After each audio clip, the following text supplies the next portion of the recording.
ada masalah gastrik dah lama, dah cuba macam-macam produk tapi gastrik tetap tak hilang. Hari ni Aziz nak share dengan anda produk untuk mengatasi masalah gastrik ni. Customer ni dia dah cuba macam-macam produk, dah habis beribu-ribu ringgit tapi tak ada kesan, dan akhirnya dia jumpa dengan video kita dan dia beli produk gastrik ni.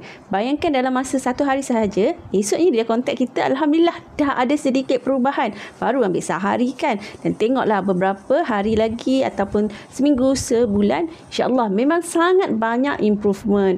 Tapi sebelum itu, boleh tak bantu Aziz untuk klik semua button di sebelah kanan, tekan butang follow, komen produk gastrik. Okay, Aziz nak share dengan anda beberapa produk gastrik yang boleh membantu untuk mengatasi masalah gastrik tersebut. Okey, yang pertama kita perlukan produk Alfalfa, di mana Alfalfa ini akan mengalkalikan asid perut anda. Yang kedua, protein, di mana protein ini juga dia membantu untuk melapikkan perut dan mengelakkan angin masuk.